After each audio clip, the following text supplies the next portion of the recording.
Corrí el año 1517 y durante muchos años el Evangelio había sido oscurecido por el misticismo, había sido desplazado por la idolatría y Cristo y su obra habían sido destinados, removidos a un rincón, mientras se vendía el perdón de pecados y la salvación de las almas por pocas monedas.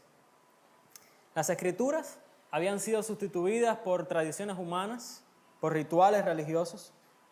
Algunas voces se habían levantado para llamar la atención acerca de esta situación, pero sus bocas habían sido cerradas por los fuegos de la hoguera.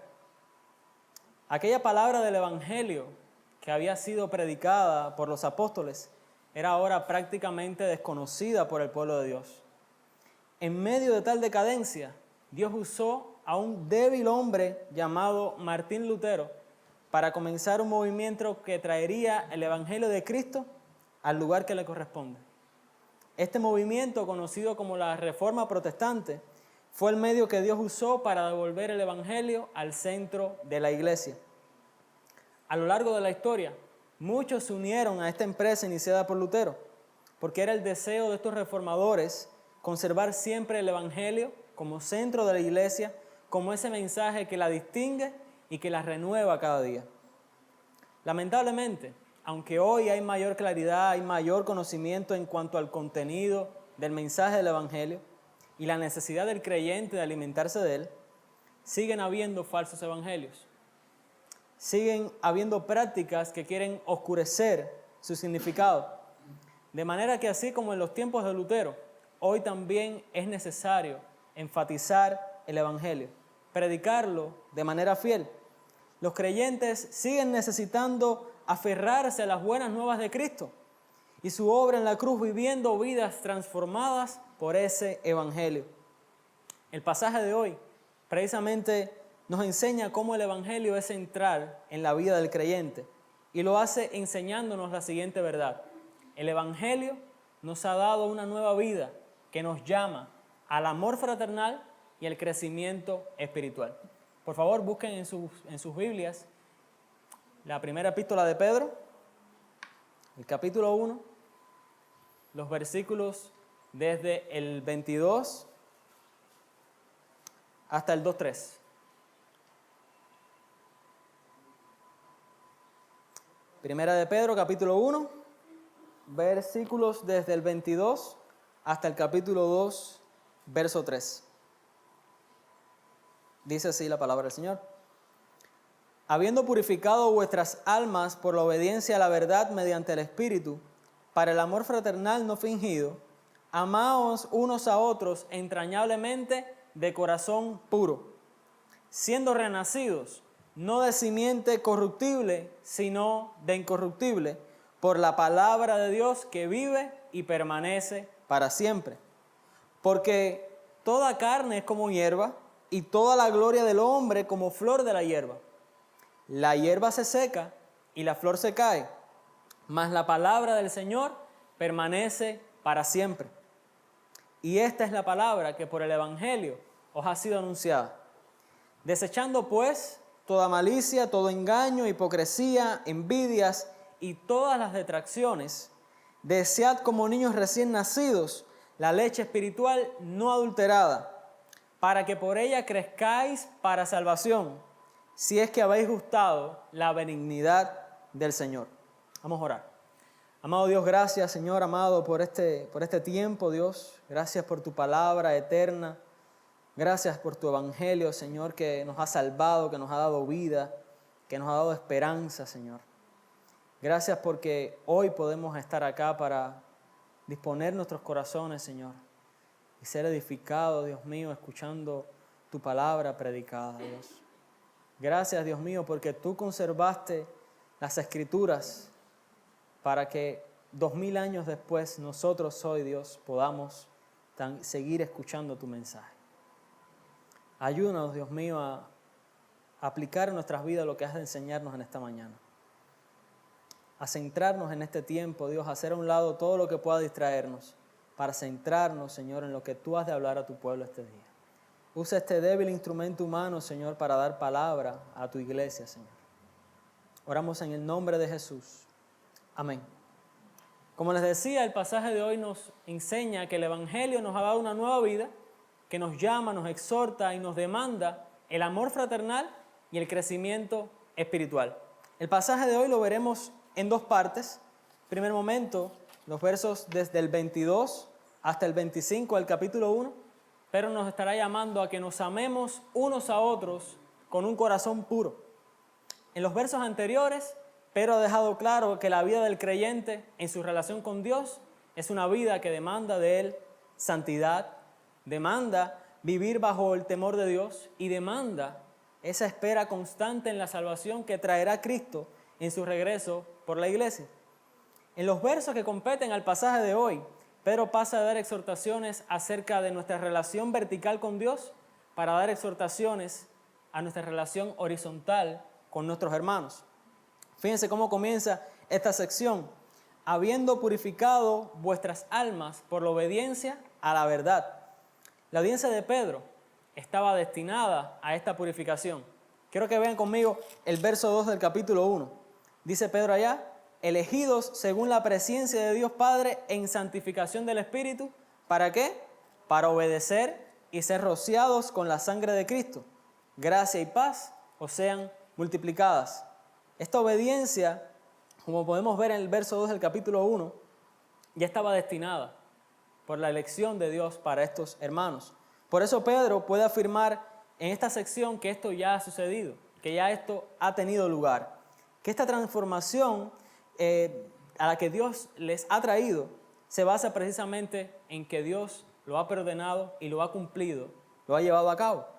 En el contexto cultural de Pedro existían ceremonias que se basaban en una limpieza superficial del cuerpo, dando esa idea de ese simbolismo de que había sido purificado espiritualmente.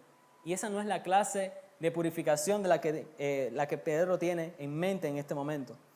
Esta purificación de la que habla Pedro no es superficial ni simbólica, es profunda, es interior y muy real. Es la purificación que ocurre cuando nos es aplicada a nosotros la sangre de Cristo para limpiarnos de nuestros pecados, de nuestra inmundicia. Es la purificación que ocurre cuando, por el poder de Dios, por la gracia de Dios, por el poder de su Espíritu, obedecemos la verdad. En una palabra, Pedro está trayendo a la mente de sus lectores el día que se convirtieron. Está trayendo a sus mentes su conversión. Pedro dice que ellos se han purificado obedeciendo la verdad. ¿A qué verdad se está refiriendo Pedro? Pues a la verdad del Evangelio.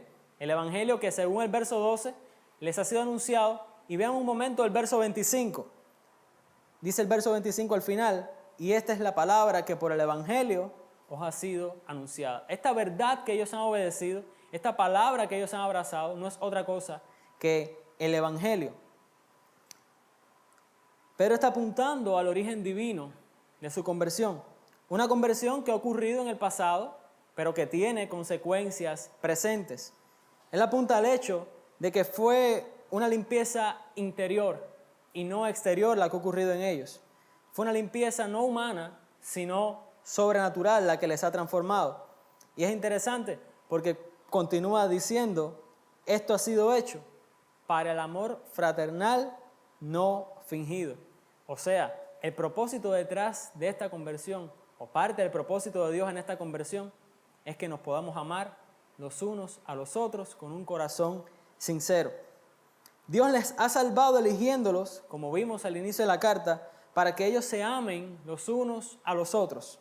Por eso Pedro continúa con la exhortación más importante en esta sección: amaos unos a otros entrañablemente de corazón puro. Este amor entre hermanos, este amor que se da en el contexto de la comunidad cristiana, dentro de la familia de Dios, es la primera exhortación a la que debe responder el creyente cuando conoce a Cristo. Pedro está anclando esta exhortación a dos realidades. La primera la acabamos de ver, y es que Dios les ha destinado, les ha salvado para que ellos puedan amar a sus hermanos los unos a los otros. Tanto la audiencia de Pedro y también muchos de nosotros venimos de un trasfondo en el que el amor puede darse por muchas razones. Puede darse por conveniencia, puede darse por envidia, puede darse incluso por escalar posiciones en un trabajo o, como era costumbre en tiempos anteriores al actual, conciliar matrimonios que fueran por conveniencia, ¿verdad? Eso no era una manera genuina de amar. Pero es ahora que hemos entrado a una nueva vida a través del Evangelio, que hemos sido purificados obedeciendo el Evangelio, nuestra forma de amar y el objeto de nuestro amor también debe cambiar. Si amamos a Dios sinceramente, amemos también a nuestros hermanos que han sido también elegidos por Él. Como les decía, Pedro ancla esta exhortación, por un lado, a su conversión. Aquí era el propósito de Dios, que ellos se amaran los unos a los otros.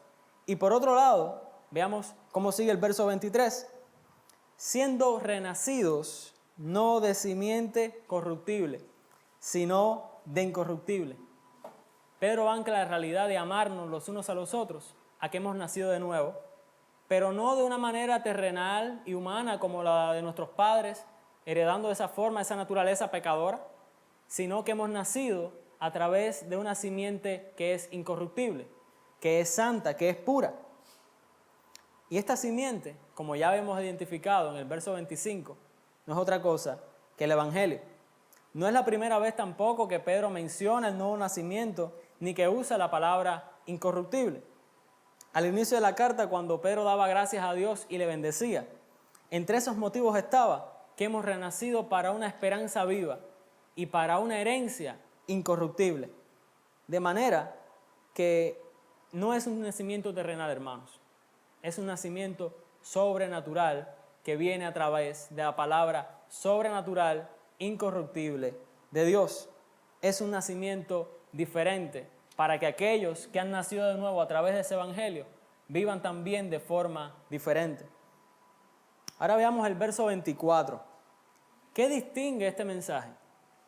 ¿Qué distingue a la palabra de Dios, al evangelio, de todos esos mensajes que podemos escuchar por ahí y que prometen una vida diferente y que prometen un nuevo nacimiento? Miren cómo dice el verso 24. Porque toda carne es como hierba y toda la gloria del hombre como flor de la hierba, mas la hierba se seca y la flor se cae. Sigue el verso 25, mas la palabra del Señor permanece para siempre. Esta es la manera en la que se presenta el evangelio. Un mensaje incorruptible, santo y que permanece para siempre. Pero no duda en aplicar a los cristianos del primer siglo el mensaje de Isaías al pueblo de Israel. Hace una cita directa de Isaías capítulo 40, versos del 6 al 9. Cuando revisamos el contexto de Isaías, vemos que el profeta trae una palabra de consuelo para el pueblo. Un consuelo que estaba fundamentado en lo pasajero que son los sufrimientos que ellos están teniendo en el presente, ahora que están sufriendo el exilio, y en que la palabra del Señor se cumplirá, porque ella, a diferencia de las glorias humanas, permanece para siempre. Estos judíos exiliados creían que las promesas hechas a sus antepasados habían fallado. No podían ver, no podían palpar en el presente cómo se estaban cumpliendo esas promesas en ellos. Sin embargo, Isaías les trae consuelo. Dios cumplirá su palabra. Esto pasará, porque la palabra del Señor, a diferencia de todo esto, permanece para siempre. Hay muchas similitudes también entre estas audiencias, sea la audiencia de Pedro y la audiencia de Isaías. Ambas estaban exiliadas. Quizás los de Pedro de forma espiritual, aunque algunos historiadores apuntan a que también era de una manera real y física. Ambos estaban sufriendo en dicho exilio por su fe, por ser creyentes. Por lo que el recordatorio de que la palabra de Dios permanece firme es un aliento para estos hermanos. Pues los gobiernos que los oprimen pasarán, pero la palabra del Señor que ellos han creído, que ellos han abrazado, permanece para siempre. Los reformadores, Lutero, Calvino, Zwinglio, Tyndale, Cipriano de Valera, Casiodoro de Reina y tantos otros creyeron que esta palabra permanece para siempre y estaban convencidos de esa verdad. Por tanto, no tenían temor de entregar sus vidas por causa del evangelio. Todos sus opositores han quedado en el pasado, llenos de polvo en los libros de historia. Pero el evangelio que estos hombres defendieron sigue siendo expuesto en cada rincón del mundo y sigue trayendo salvación a todos aquellos que creen este mensaje. Hermanos, quiero ponerme en este momento en los zapatos de la audiencia de Pedro. Está llegando el mensajero que trae la carta en un caballo. Todos se reúnen. Ha llegado la carta del apóstol Pedro. Vamos a reunirnos, vamos a escuchar lo que dice el apóstol. Busquen el rollo de Isaías porque esta cita me suena de algo. Buscan el rollo lleno de polvo que tenían allí de Isaías, y leyendo esta carta pueden emocionados decir: la palabra de Dios vive y permanece para siempre. Qué gran aliento para estos hermanos que están experimentando el sufrimiento y a quienes se les llama a que se amen unos a otros como consecuencia de este nuevo nacimiento incorruptible que viene a través de la palabra de Dios. Ellos sufrían por decir que Cristo es el Rey y no el César. Ellos sufrían por negarse a los placeres del mundo y conducirse con temor delante de Dios, con la vista puesta en la gloria venidera. Qué gran aliento para estos hermanos, porque al estar seguros que el evangelio que habían obedecido y que les había hecho nacer de nuevo es eterno, pues nada los iba a detener ahora. Nada iba a impedirles que ellos continuaran abrazando este evangelio, porque su esperanza no estaba en el presente, estaba precisamente en esa herencia incorruptible que Dios tenía preparado para ellos en el regreso de Cristo por ellos. Y qué aliento también, porque al ver esos hombres que les oprimían y asesinaban, al ver al emperador Nerón que quemaba a los cristianos en las hogueras y los usaba como antorchas humanas para encender sus jardines, al ver la gloria del imperio romano inundado de idolatría y toda clase de pecado, podrían cobrar ánimo, porque todos esos opositores pasarían. Pero este grandioso evangelio que ellos habían abrazado no se marchita como la flor del campo, ni se seca como la hierba, sino que es eterno como el Dios que lo proclama a través de sus siervos. Pero no solo son palabras de aliento para ellos, también son palabras de aliento para nosotros. Cuando experimentes el sufrimiento por tu fe, cuando no te queden fuerzas, hermano, ya que estés al punto incluso de renunciar, recuerda, la gloria de los que oprimen a la iglesia de Cristo se pasará. Los gobiernos tiránicos que quieren destruir el evangelio no permanecerán. Los hombres que se levantan para blasfemar del evangelio son tan pasajeros como la flor del campo.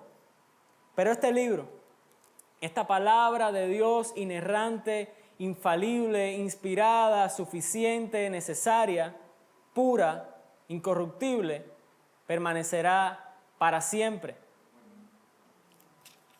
Los imperios se caen, las dictaduras se destruyen, los tiranos se mueren. La memoria de los que hoy se oponen al evangelio quedará en el olvido. Pero este glorioso evangelio que nos ha salvado seguirá siendo predicado por los siglos de los siglos hasta el regreso de Cristo, y nada ni nadie podrá impedirlo. Creamos en Él, abracémoslo. Hermano, la primera exhortación para aquellos que han obedecido el evangelio es que se amen sinceramente, que amen sinceramente a sus hermanos en la fe. Podemos preguntarnos, ¿es así nuestro amor por nuestros hermanos? ¿Es sincero? ¿Es intenso? ¿Es puro?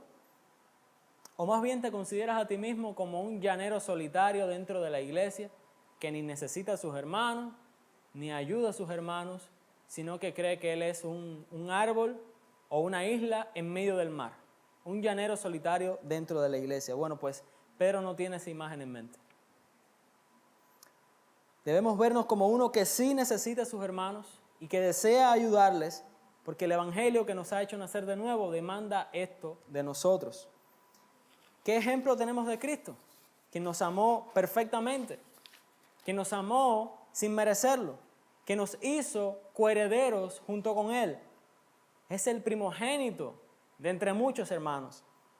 El mismo Cristo dijo lo siguiente, según nos cuenta el apóstol Juan en su evangelio: un mandamiento nuevo os doy, que os améis unos a otros como yo os he amado, que también os améis unos a otros.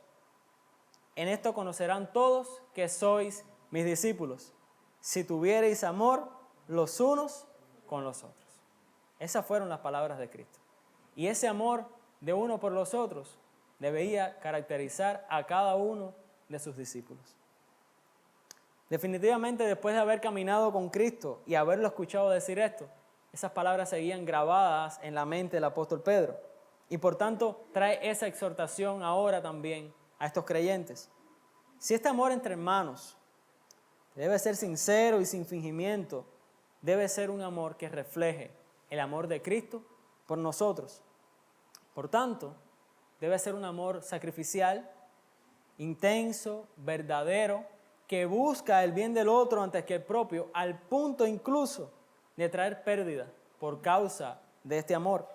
Es un amor, además, que no espera ninguna recompensa. Es completamente incondicional.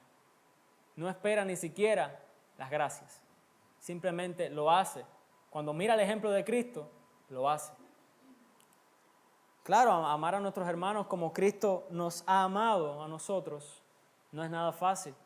Y no estoy diciendo para nada que lo sea.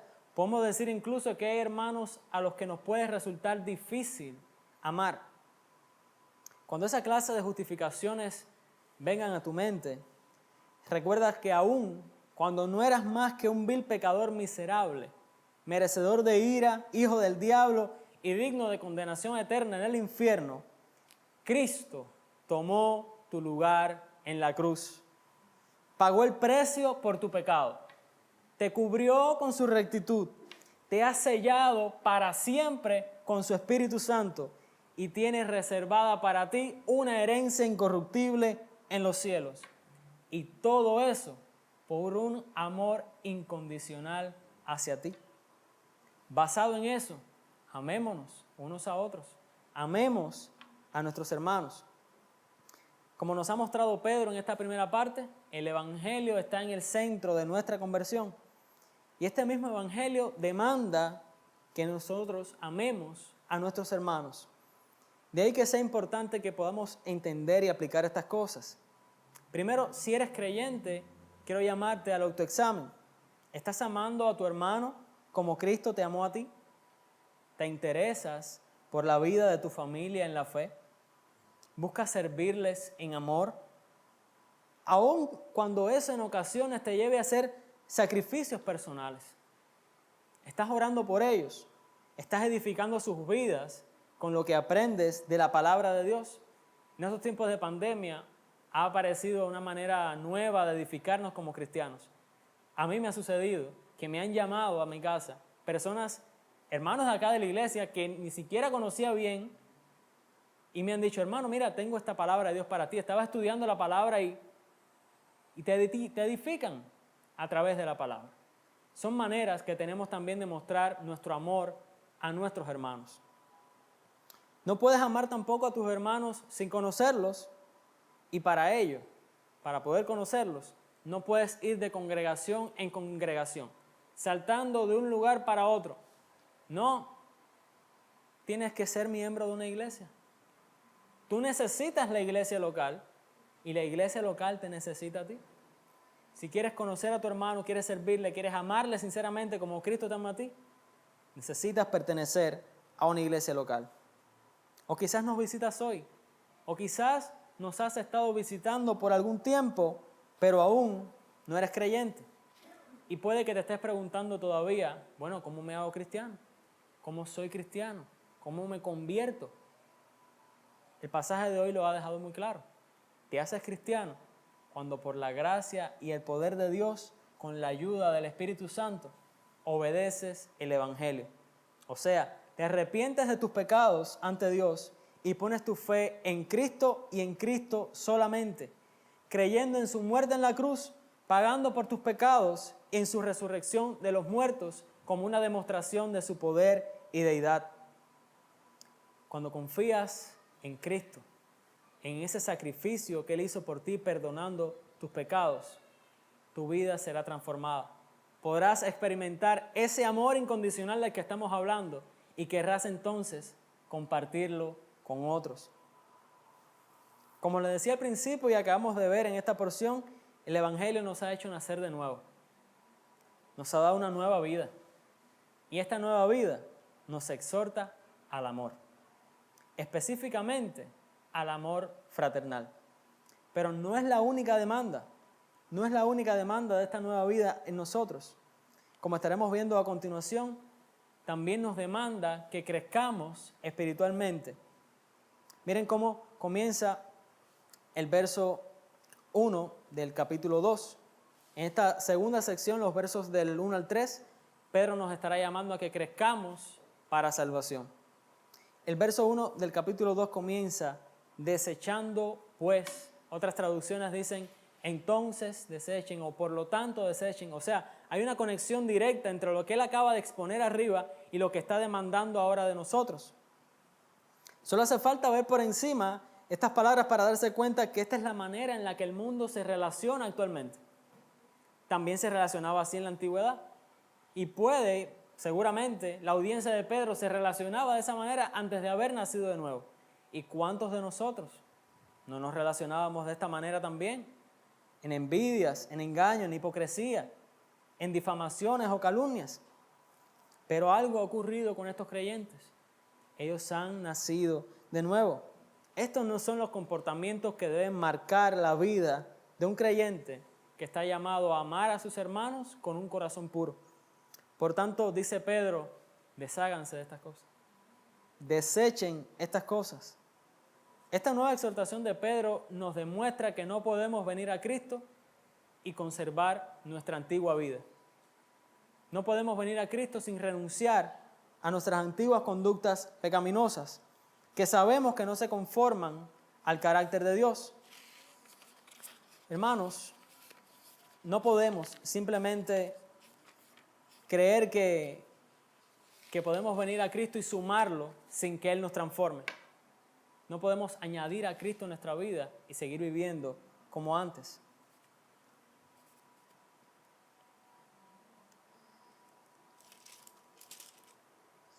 Debemos desear, dice el verso 2, como niños recién nacidos, la leche espiritual no adulterada, para que por ella podamos crecer para salvación.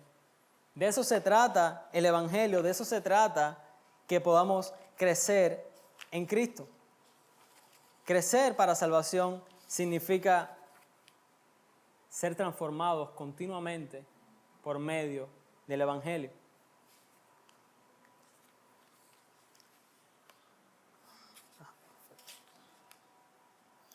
Exploremos un poco cómo debe ser este desechar de estas conductas, antes de pasar a explorar cómo debe ser este crecimiento. Juan Calvino solía decir que el arrepentimiento es la renuncia a nosotros mismos. Desechar constantemente estas obras es la manera correcta de amar a nuestros hermanos.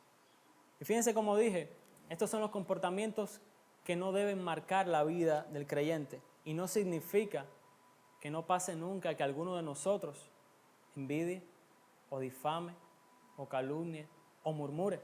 Pero cuando estas cosas pasan, un cristiano genuino se arrepiente de esos pecados y confía en el perdón ofrecido por Cristo a través de su sacrificio. Se apoya no en sus propias fuerzas, sino en el poder del Espíritu Santo que mora en él para vencer estas conductas y vivir de acuerdo con lo que el Evangelio está demandando de ellos. Cuando lees esta lista de comportamientos que Pedro describe y que debemos desechar, ¿te identificas con alguno en particular? Si le pregunto a alguno de tus vecinos, ¿hay alguno de ellos que te caracterice? Si es así, te invito a que te arrepientas de ellos, a que los deseches, porque dice Pedro que estas cosas no son parte de la nueva vida que Cristo te ha dado a través de su sangre. Cuando caigas en ellos, tampoco te rindas, porque en Cristo hay perdón y poder para ser restaurados y vencer sobre estas conductas pecaminosas. Confía en Él y en el poder de su Espíritu. Pedro continúa en el verso siguiente con la exhortación más importante de este pasaje. Comienza en el verso 2 diciendo, desead. Desead como niños recién nacidos. Este deseo del que está hablando Pedro no es el deseo que muchas veces vemos. No es un deseo caprichoso. No es el de la señora que abre un closet, ve que tiene 10 carteras para salir y le dice al esposo, mi amor, me tienes que comprar una cartera urgentemente. O el adolescente que quiere salir a la calle, abre su closet y ve que tiene 10 pares de zapatos y le dice al padre, necesito urgentemente un nuevo par de zapatos. No es un deseo caprichoso, hermanos. Esa no es la clase de deseo que tiene Pedro en mente, sino que esta palabra está evocando un deseo intenso y profundo por algo que, siendo imprescindible, se carece de él. Algo que podemos deducir del ejemplo de esta imagen de un niño recién nacido, que creo que es una imagen que capta perfectamente esta idea que nos está transmitiendo Pedro. Pero nos ve como niños recién nacidos que necesitan estar en constante crecimiento. Pero a diferencia de los niños naturales, como los conocemos, que llegados a una edad adulta ya paran de crecer, a veces pensamos que los niños nunca van a dejar de crecer, ¿verdad?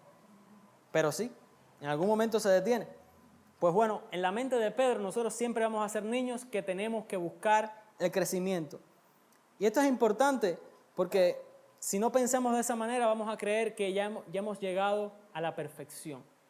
Ya hemos llegado a un tope en nuestra vida donde ya no podemos crecer más como cristianos. Realmente se espera que el cristiano continúe creciendo toda su vida. Han escuchado quizás, al igual que yo en algún momento, a algún hermano decir, ya yo tengo 30 años en el Evangelio, tengo 30 años viniendo a la iglesia, me sé la Biblia de punta a cabo, de tapa a tapa, no hay más nada que pueda aprender, ya ni siquiera las tentaciones del mundo me tientan, ya yo me lo sé todo, he llegado a la perfección. Y se rehúsan a ser enseñados, ¿verdad? Pues bueno, en la mente de Pedro, esa no es la clase de cristiano que deberíamos ser. Debemos ser cristianos en constante crecimiento. Cristianos que buscan ese alimento correcto para poder crecer conforme al carácter de Cristo. Y vernos como esos niños en crecimiento nos va a guardar de la frialdad espiritual y nos va a guardar también del orgullo. Volviendo a la imagen de los recién nacidos, como muchos de ustedes saben, hace 3 meses ya pasé de ser un soltero, un casado, a ser un padre. Y he empezado a hacer mis cálculos, mis aproximaciones. Según mis cálculos, un niño recién nacido, el llanto de un niño recién nacido, cuando desea la leche de su madre, se escucha aproximadamente a 100 metros de distancia. El de mi niña, 200, 250. Bueno, pues esa es la intensidad que debe tener nuestro deseo por la leche espiritual no adulterada. De acuerdo al contexto que hemos visto, ¿qué es esta leche? ¿Cuál es esta leche espiritual no adulterada de la que está hablando Pedro? La palabra, ¿verdad? La palabra del Evangelio. Miren cómo termina este versículo. Para que por ella, para que a través de este alimento, ustedes crezcan para salvación. Pedro deja claro que esta leche espiritual, este Evangelio, produce crecimiento. ¿Cuándo? No está adulterado. Muy importante. Por eso es importante que podamos distinguir entre el Evangelio puro y el Evangelio falso, en el que está sano y el que está adulterado. ¿Saben cómo lo diferenciamos? Simplemente comparándolo con el verdadero. Cuando usted tiene un buen conocimiento del Evangelio verdadero, cualquier otra enseñanza que no se conforme a ese Evangelio verdadero, usted dice, eso es falso. El Evangelio verdadero es cristocéntrico. Pone los ojos en Jesús, en su muerte en la cruz, pagando por los pecados de todos los que habrían de creer en Él, en su resurrección de los muertos, en su regreso por su iglesia, y demanda en todo lugar que se arrepientan de sus pecados y confíen en Cristo y solo en Cristo para alcanzar salvación y vida eterna. El Evangelio verdadero produce crecimiento espiritual O sea, nos hace más parecidos a Cristo. Si el evangelio que tú has creído no te está haciendo más parecido a Cristo, ni produce amor por tus hermanos, ni te hace alimentarte más de la palabra, ni ha provocado un cambio radical en tu conducta, estoy convencido de dos cosas entonces. O no has creído el evangelio correcto, o estás engañado creyendo que has creído el verdadero y realmente no lo estás viviendo y no lo estás practicando. Por tanto, cuando eso haya sucedido, primero dale gracias a Dios que te alumbró y te hizo saber que estás en el error. En lugar de empecinarte en seguir en tu error, abandona ese mensaje adulterado y corre hacia el puro mensaje del evangelio. El evangelio verdadero tampoco promete hacerte rico, ni saludable, ni exitoso, ni reconocido, ni aplaudido. Tampoco promete una vida fácil y sin preocupaciones, donde Dios está ahí como un genio de la lámpara para cumplir todos los sueños egoístas. No, mi hermano. El evangelio verdadero tiene sus esperanzas puestas en los cielos. Y los creyentes que lo abrazan se gozan en las aflicciones presentes porque Dios las usa para conformarnos a Cristo. El evangelio verdadero tampoco pone sus esperanzas en gobiernos, ni sistemas, ni partidos políticos, ni instituciones, ni tampoco en hombre alguno, porque todos ellos pasarán, como acabamos de ver. El evangelio verdadero espera el reino justo y perfecto de Cristo, que durará por toda la eternidad, y hacia ahí nos dirige el evangelio verdadero. A todas estas entonces debemos preguntarnos, ¿qué evangelio hemos creído? ¿De qué evangelio nos estamos alimentando? ¿Es el puro o es el adulterado? Bueno, pues nuestra conducta, cómo es nuestra vida, nos va a decir cómo nos estamos alimentando o de qué evangelio nos estamos alimentando. Y del mismo modo que debemos distinguir entre la leche pura de la palabra y la leche adulterada, o sea, del evangelio verdadero y del falso, es importante que entendamos qué es crecer para salvación. Martín Lutero decía, no es suficiente con oír el evangelio una vez, hay que estudiarlo constantemente a fin de poder crecer. Crecer para salvación, según Pedro, implica, de acuerdo con todo lo que hemos visto hasta ahora y lo que estaremos viendo en los próximos capítulos de la carta, implica haber obedecido el evangelio, implica perseguir la santidad, implica conformarse a todo aquello que se conforme al carácter de Dios.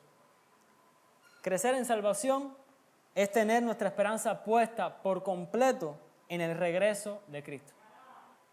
Es amar a nuestros hermanos como Cristo nos amó. Es anhelar como un niño recién nacido el sustento de la palabra de Dios. Todas estas cosas y muchas otras más son evidencia de que estamos creciendo en salvación. Y es muy interesante cómo termina Pedro en el verso 3. Dice, si es que habéis gustado la benignidad del Señor.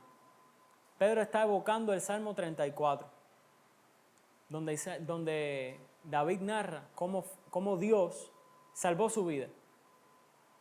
Miren lo que comenta Donald Carson acerca de este uso de Pedro.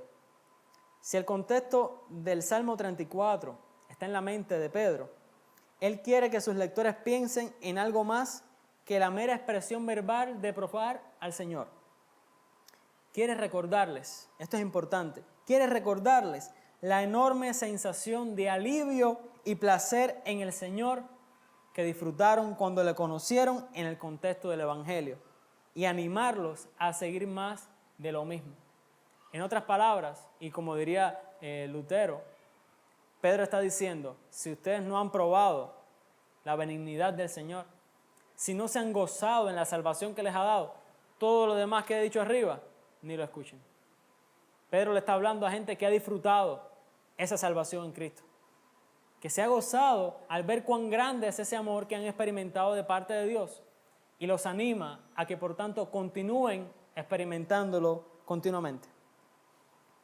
Por tanto, si hemos probado la bondad del Señor, oremos porque nuestro deseo por la palabra sea más intenso, porque nuestra meditación en ella sea más constante, porque seamos disciplinados en nuestro estudio de la palabra, porque sin ella no podremos crecer y permaneceremos inmaduros toda la vida. Oremos y actuemos porque como iglesia podamos creer y vivir el evangelio no adulterado, y también podamos como iglesia predicar el evangelio puro a los demás que andan en este mundo sin Cristo. Oremos y actuemos porque como iglesia podamos creer y vivir el evangelio no adulterado. Si nuestro crecimiento como creyentes es principalmente a través del alimento diario del evangelio, como nos ha mostrado Pedro, debemos vivir una vida entonces centrada en el evangelio. Un libro que a mí me ha ayudado a vivir de manera práctica el evangelio diario se llama La vida crucéntrica, de C.J. Mahaney. Y él en ese libro da algunas pautas de cómo puedes vivir diariamente centrado en el evangelio. Yo solamente aquí he seleccionado 3 y quiero que puedas, escucharlas conmigo. Primero, predíquese el evangelio todos los días. O sea, significa que continuamente te vas a enfrentar a tu propio pecado y luego vas a volar a Jesús por medio de la fe en su sangre y en su vida justa. Vas a orar el evangelio. El evangelio debe estar en el centro de tu vida de oración. Él hace posible que nos acerquemos a Dios, ¿verdad? Por tanto, nos da confianza para que podamos orar con osadía, porque somos aceptados en Dios a través de Cristo. Cantemos el evangelio. Existen a disposición hoy día miles de millones de discos de música cristiana. Selecciona aquellas que están iluminadas por la palabra, que están centradas en el evangelio, donde Dios no se trata de una manera romántica, sino teológica, bíblica, doctrinal, centrada en la obra perfecta de Cristo en la cruz. Y les decía, estas son solo algunas pautas generales que pueden ayudarte a vivir el evangelio diariamente, alimentándose de él diariamente. Hoy celebramos 504 años de un despertar en la iglesia. Un despertar que, aunque hizo famoso a muchos hombres, Lutero, Calvino y tantos otros, no tenía a otro protagonista que Dios y su obra, que Cristo y su sacrificio. Ahora el evangelio volvía a estar en el centro de la vida de la iglesia. Hoy celebramos que hace 504 años Dios demostraba una vez más que su palabra permanece para siempre. Y hoy, 504 años después, y 2000 y tantos años después de que esta carta fuera escrita, lo confirmamos cuando en una pequeña isla del Caribe el evangelio sigue siendo expuesto y la palabra de Dios sigue siendo proclamada. ¿Por qué? Porque el evangelio que predicaba el apóstol Pedro y del cual se hicieron eco los reformadores sigue predicándose hoy día. La exhortación de Pedro en este pasaje ha trascendido milenios, ha llegado hasta nosotros hoy. Quiero dejártela para que puedas recordarla y puedas vivirla en tu vida. El evangelio nos ha dado una nueva vida que nos llama al amor fraternal y el crecimiento espiritual. Vamos a orar. Amado Dios, gracias por este tiempo, Señor. Gracias por tu palabra. Gracias porque ella es viva, porque ella es eficaz, Señor. Gracias porque ella es eterna. Gracias porque ella, Dios mío, nos ha dado una nueva vida. Gracias, Padre, por Cristo, por su sacrificio perfecto en nuestro lugar, Señor. Que podamos siempre, Dios mío, alimentarnos de tu evangelio diariamente, Señor. Él está en el centro de nuestro nuevo nacimiento, nuestra conversión, y también es nuestro alimento diario, Señor, nuestro sustento diario como cristianos. Gracias, Señor, gracias por recordarnos esto, gracias por enseñarnos esto. Ahora te ruego, Padre, que que por medio de tu Santo Espíritu nos capacites, Dios mío, para vivir esto a diario, Señor. Para vivir esto, Dios mío, en nuestras vidas, Señor. Para vivir amándonos los unos a los otros y creciendo cada día más, Señor, a la imagen de tu Hijo. Nos ponemos en tu mano, Señor, confiando en que tú nos guiarás hasta el final. En el nombre de Jesús. Amén.